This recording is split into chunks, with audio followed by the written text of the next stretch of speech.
Welcome to the MacMillan Report. I'm Marilyn Wilkes, your host, and our guest is Esther Lam, who is a visiting fellow in East Asian Studies at the MacMillan Center. She heads the Northeast Asia team within the Asia-Pacific section of the United Nations Human Rights Office.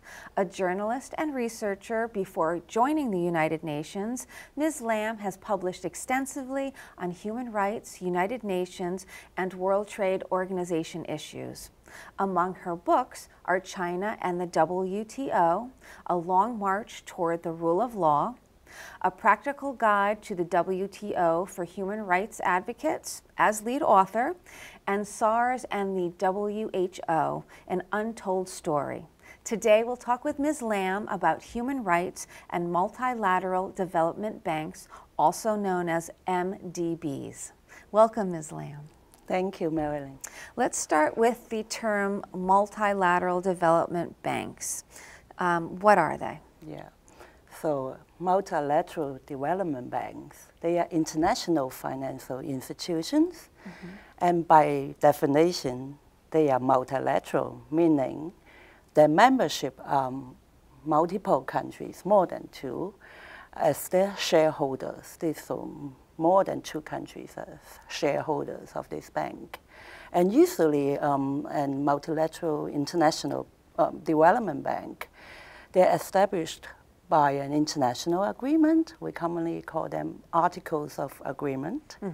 And they're binding legal instrument for their members, which have ratified the agreement.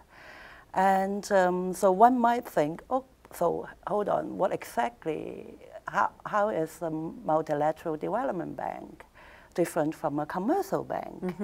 So primarily the difference is that mandate is different. A multilateral development bank, its primary mandate is not about maximizing profits for its shareholders. Rather, it provides loans and sometimes guarantees for loans or other kind of financial arrangement to finance projects in a wide range of areas for development and for raising the standards of living, for ending poverty. And these projects commonly like in areas like energy, transportation, irrigation, and information technology and communication. Yeah. How many are there? Well, so it depends on how strictly you fund them. Actually, there are like two handfuls. The most well-known one is the World Bank. Right. And actually almost every region, in fact, I think every region has one. You have the African Development Bank, the Asian Development Bank, Inter-American Development Bank, Islamic Development Bank, am I missing it? Oh, the European Investment Bank. And there are two important new additions to these banks in 2016. One is the Brics Bank. The Brics is the five countries, Brazil, Russia, India, China, and South Africa. So it used to be called Brics Development Bank. Now it's called New Development Bank. And the other one is initiated by China, became operational in 2016. It's called the Asian Infrastructure Investment Bank, which has a focus on infrastructure development. And there are also sub-regional development banks as well, like in East Africa, in Central America. So quite a number of them. Are these banks part of the United Nations, or are they part of countries? Who oversees the rules and regulations of the banks? Yeah, mostly they're not part of the United Nations, but they cooperate very closely with the United Nations. Some of them actually, their establishment itself could be traced back to the regional economic commissions in different regions of the UN. But the good question is who oversees the operations and rules and regulations of the banks. So I mentioned earlier there are the articles of agreement. So all these banks, they have a board of governors who are representatives of the countries that are shareholders. And then, so they oversee the operation of the bank, and then you have a bank president, so you have the secretariat that runs the daily operation of the bank. And the people who run the bank, would they be more governmental officials or from the private sector, or is it a mix between, CEOs of corporations and government officials? The people who are doing the daily operations, so the staff, secretariat of these banks, they are professional, they are experts. So in a way, they are civil servants, right? These are multilateral banks. And then for the governors, many of them are representatives of government. They're related to like the treasury or finance department. And so, but each bank has its unique arrangement, but overall, you have the gist of the setting. Okay, so you somewhat alluded to the role of MDBs, but can you be a little bit more specific as to what they're doing? Yeah, for example, when we look at, give a sense about the contribution or the size of their finance, no? So when we look at in the past, between year 2000 to 2015, when we had the Millennium Development Goals, so the 15 years. So there's a figure that came out from interagencies task force between the multilateral banks and the UN. So the finance support for development from these banks increased from, I think, 50 billion in 2000 per year to 127 billion per year. So they are providing a lot of supports. So as to what kind of projects, so it's different, right? So sometimes you have like the World Bank and the Asia Development Bank, they also do projects like has to do with healthcare system. They provide also, in addition to fundings, technical assistance and expertise.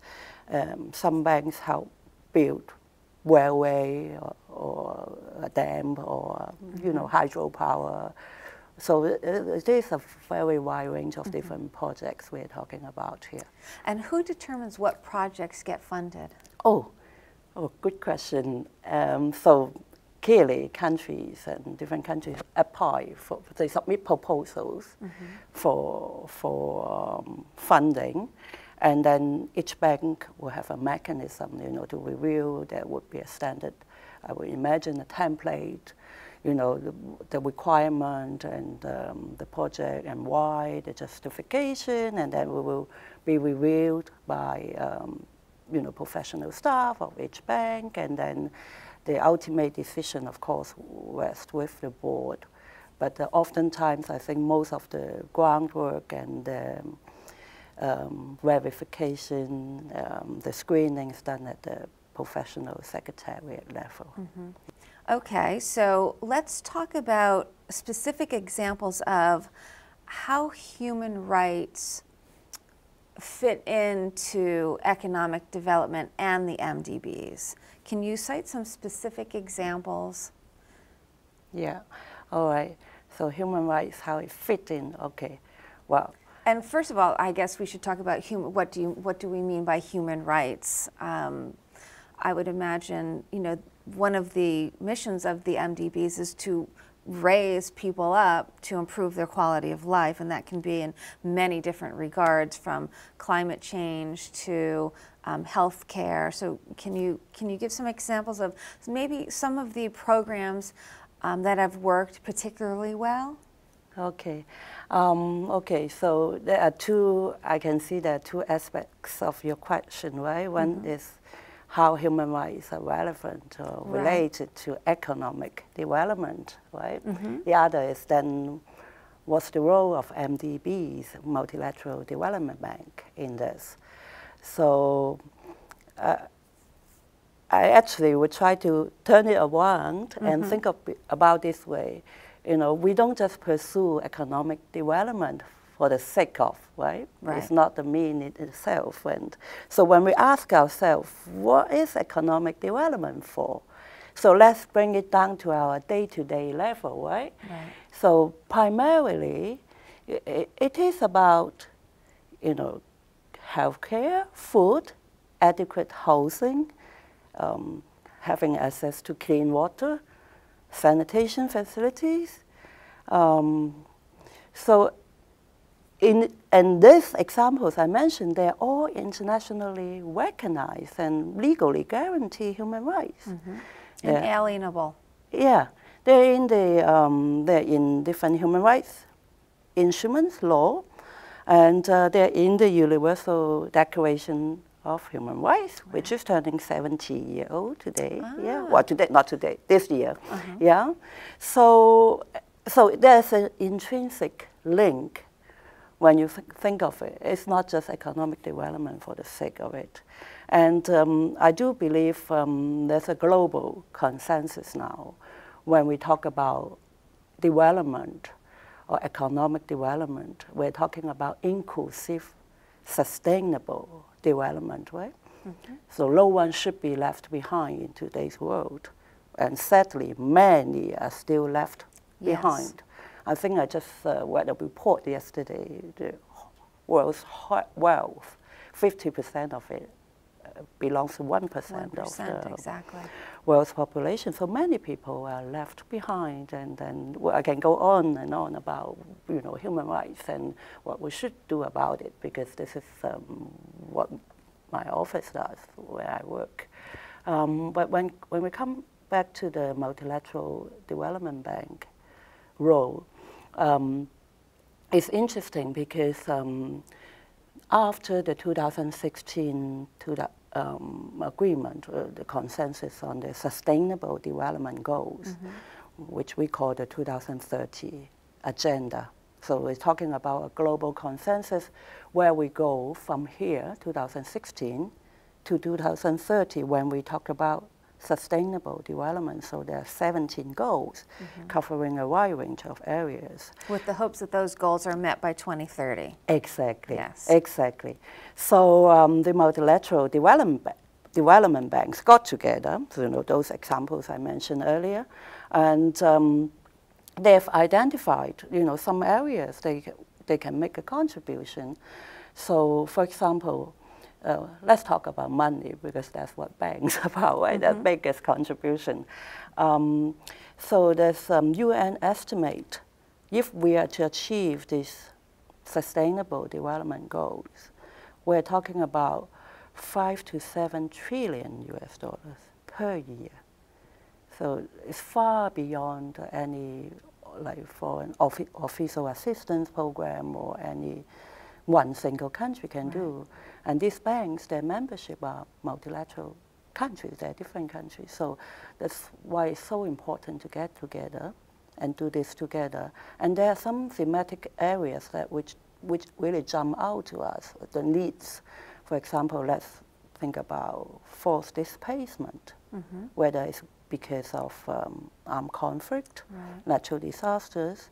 So these banks, these multilateral development banks, can do a lot to help finance and develop, maintain, and build institutional capacity for these fragile and conflict-affected states. So to help tackle the forced displacement issue.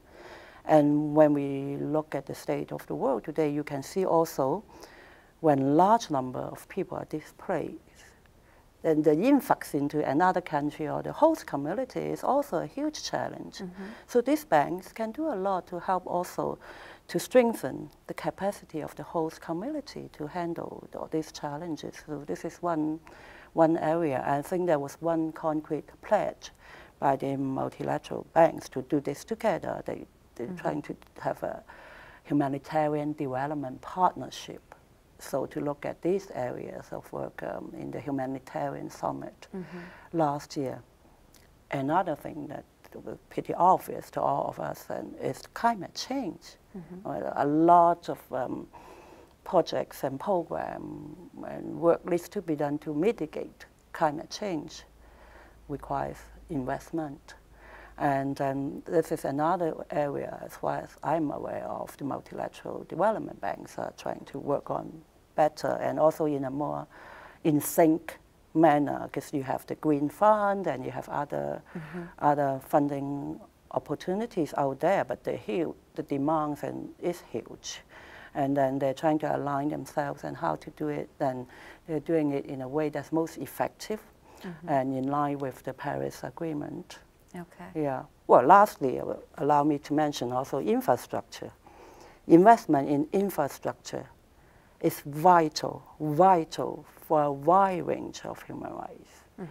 The evidence that show when it comes to education, access to a lot of basic needs, and infrastructure plays a huge role. And there's a huge gap also in infrastructure development.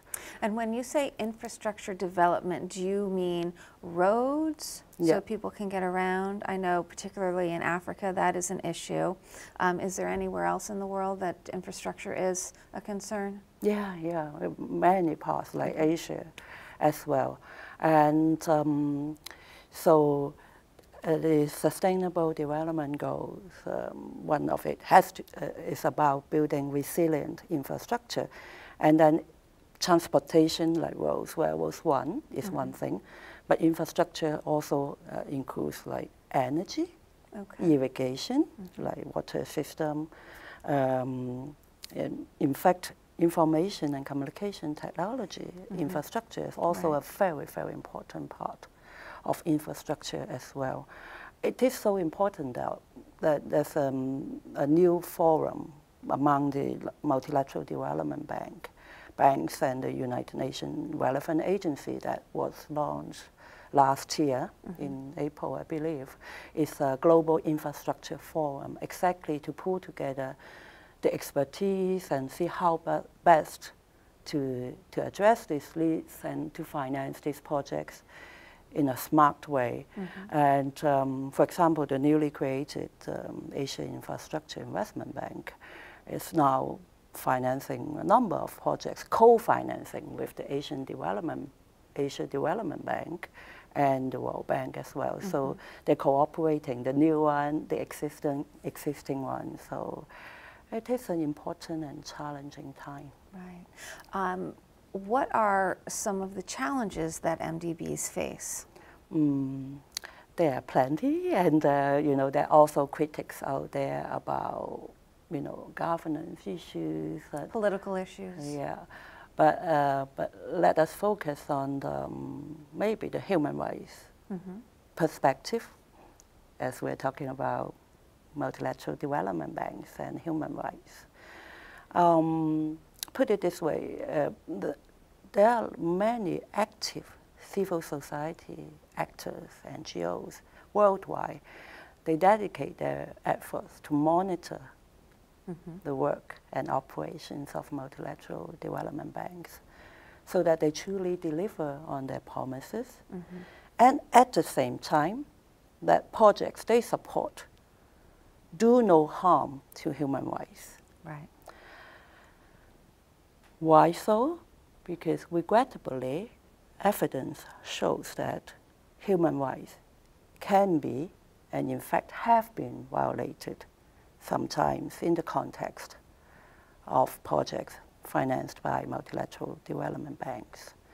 And these violations range from forced displacement, forced eviction, child labor, forced labor, and also affecting the local communities, their access to livelihood, and how about the indigenous populations and the people. So there are issues, and I think these banks, they are trying to address them as well, and they have certain safeguards, usually called social and environmental safeguards, to help, kind of a due diligence to help to make sure, okay, these projects won't do any harm to human rights. And then from a human rights perspective, more can be done. Does the UN play a role in also monitoring? Well, for our office, we have a few presences, so we do monitoring of human rights situations, but not necessarily only focusing on multilateral development banks.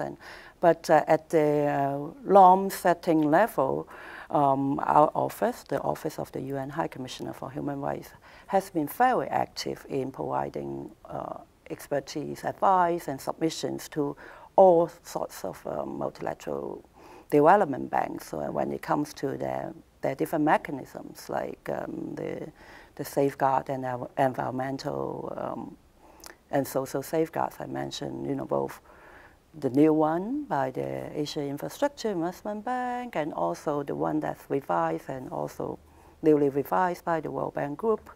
So that we do. And one of the main suggestions also by NGOs is human rights need to be explicitly mentioned in the safeguards and environmental and social safeguards.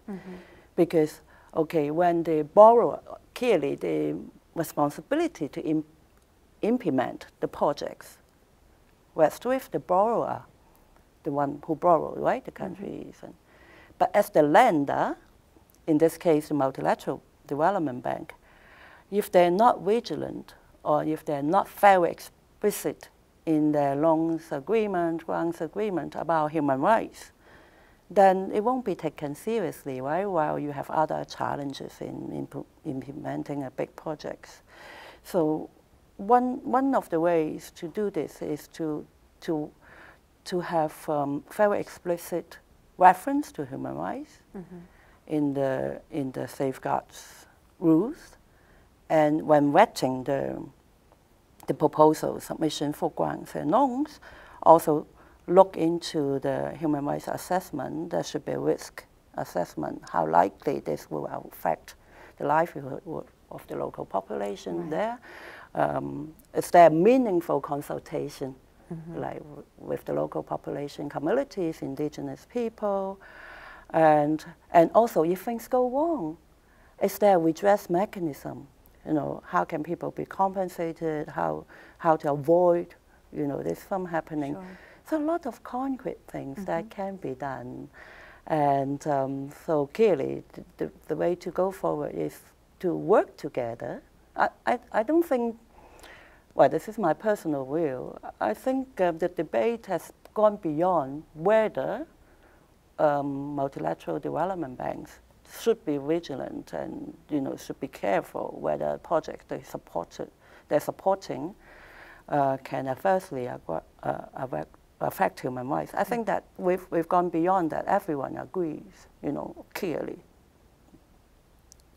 That should be done, yes. Exactly, yes, right? Because otherwise, why doing this, right? You do this. Exactly, that's the whole purpose. Yeah. But then the question is how, how to get there. Yeah, and we still have a long way to go. Okay. You are at Yale as a visiting scholar, and I know you're doing a little bit of work on the IAAB, the newest MDB. So can you tell us a little bit of what you're doing while you're here at Yale? Yeah. So I'm here for a semester on sabbatical from my work with the Human Rights Office. I'm normally based in Geneva, Switzerland. And so my research here concerns the AIIB, so Asian Infrastructure Investment Bank, initiated by China. And this bank is very significant and interesting in many ways. For example, its membership includes a wide range of countries of different levels of development. Okay. And from all regions of the world. Now, with Canada having applied to join, now North America is included. So, for example, for the G7 industrialized countries, all are there except the United States and Japan. So you have UK, Germany, Italy, Canada, and then you have very developed countries like the Scandinavians are in, Sweden and others, and then you have rich countries like Switzerland, Luxembourg, and you have mid-range developing countries, Indonesia, Egypt, Sri Lanka, and then the LDCs, the less developed countries, also from all regions. Ethiopia is in, Afghanistan is in, Nepal is in. So the membership itself is very interesting because when we look at it from a human rights perspective, we were talking about earlier, all these member states, they have human rights obligations. They have ratified international human rights law, and in what they do, they lead to, even if it's done through a multilateral development bank, still they have to be in compliance with their human rights obligations. So there's one. Another thing is the reach of the bank. So it has an Asia focus on infrastructure development, but it has a very wide focus. And many people look at the Asian Infrastructure Development Bank together with China's Belt and Road Initiative, which is also a very wide-ranging mega project and initiative. And but at the same time, it has potential to support projects outside strictly Asia. In fact, in September, it has approved a project to support the project in Egypt. Okay. Yeah, it's about, if I remember correctly, about water and energy. And so again, it's about how this can play a big role about connectivity. So this is the area I'm looking into, and I must say I've been very, very fortunate. I really enjoyed the excellent interdisciplinary environment here at Yale, and I've had very interesting discussions with other scholars from law school and the MacMillan Center, Council on East Asia Studies, and beyond. And so I'm very happy and thankful for this opportunity, for my employer, the UN, and for my host, the MacMillan Center. So thank you very much. And we are happy to have you here. Thank you very much for sharing some of your work with us today. Thank you, Marilyn. For more information about Ms. Lam, please visit our website at macmillanreport.yale.edu. Be sure to join us again for another episode of the MacMillan Report, made possible through funding from the Whitney and Betty MacMillan Center for International and Area Studies at Yale.